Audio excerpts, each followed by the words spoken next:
分享圖片嚟講啦，OK。咁樣咧，呢個係你寫毛筆咁樣嘅話咧，主要都係啦。我講翻佢嗰個部首，主要都咁咧，你就望到個提字咧就大好多嘅。個原因就係你假設上高個中字咁闊，係咪？我攞條線對落去嘅話，要對到，我哋要對到核心位置。咁咧，我就特登掹長掹闊咗個提字嘅，咁咧你就會望到個大細就會順眼咗。呢個第一，第二咧就係個豎撇，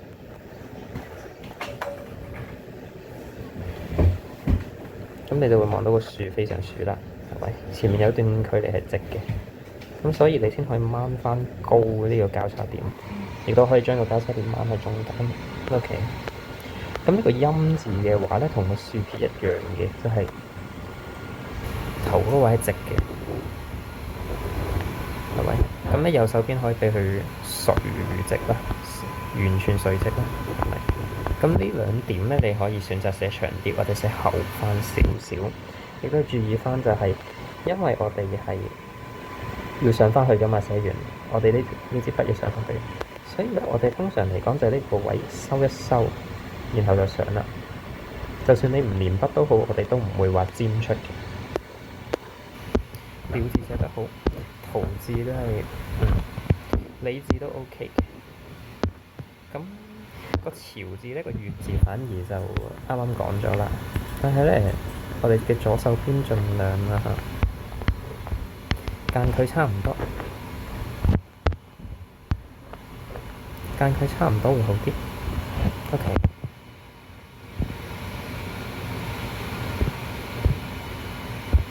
咁咩下一張？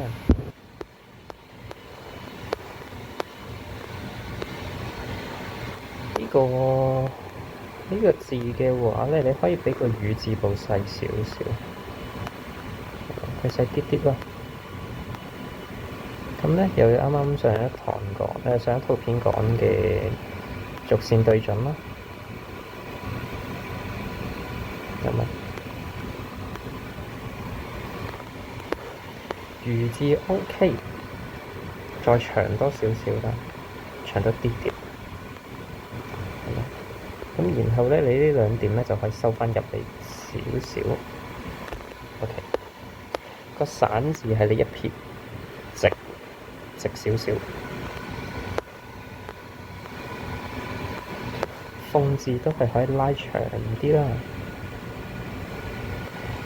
至於你呢一撇捺咧，佢唔係咁至中，就係因為你呢一捺咧應該係中心線度出。然後我哋繼續寫個病字，可以闊翻啲，闊翻少少會好啲。OK，咁一個電字嘅話咧，你呢度有兩豎，係咪？你呢度有三豎，理應該呢個闊少少啊嘛，係咪？唔係嘅話，你唔夠位啦，所以我哋俾少少空間左手邊，右手邊咧反而可以窄少少都無妨。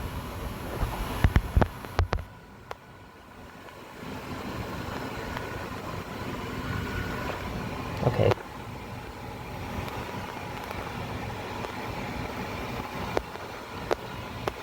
個圍字咧，個圍字咧嗱，你上高掹長，下低都會掹長，所以我哋先會對準中間。咁你中間兩橫短啲冇所謂。OK，個趨勢嘅趨字咧，一樣都係可以比上嗰個豎畫長啲啦，係咪？然後咧，中間嗰啲部件就可以細隻少少啦。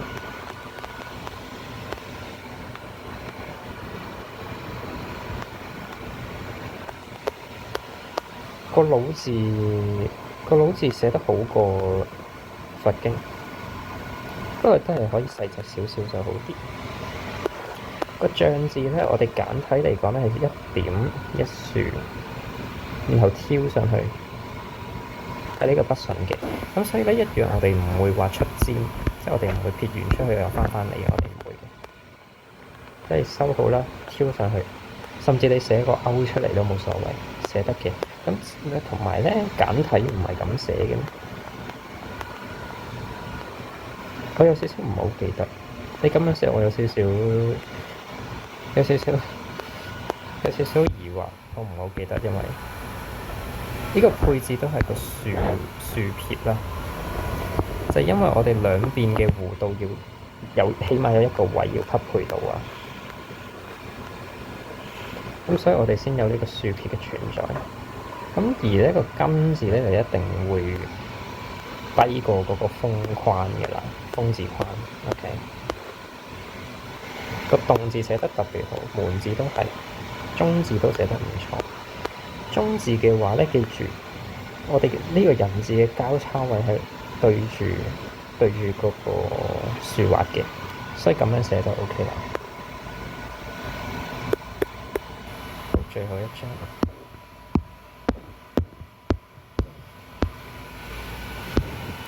頭字咧，我哋書法一般嚟講就咁簡化佢就算㗎啦。兩豎用一橫替代 ，OK， 就咁就 OK 嘅。又反而個周字 OK。級字咧，級字有少少夾埋咗，係咪？即係俾少少呢個空間去呼吸，然後呢個位夾翻上去，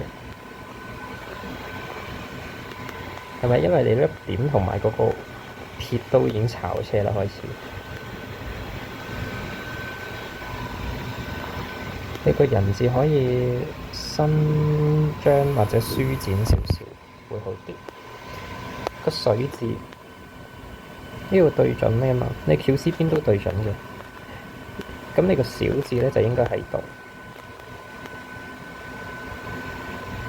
係咪？呢個左點冇問題，右點就會喺度。OK。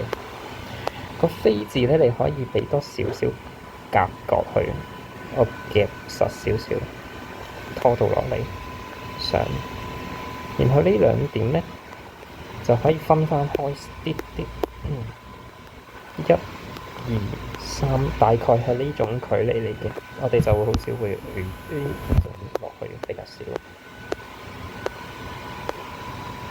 從字靚嘅。好似有關人字嘅，你都寫得幾靚啦。咁呢個公字咧，例如啦，個橫畫嘅中心線喺度，咁所以咧，我哋個勾力都會對準。我哋對翻準嘅話咧，佢就唔會歪。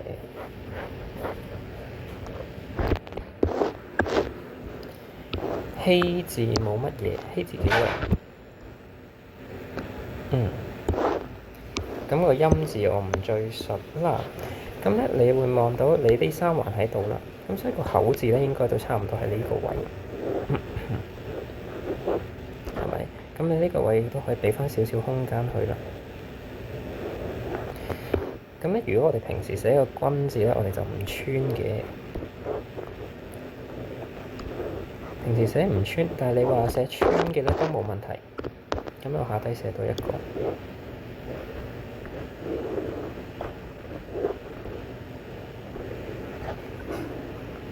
OK，咁咧毛筆就講到呢度先啦。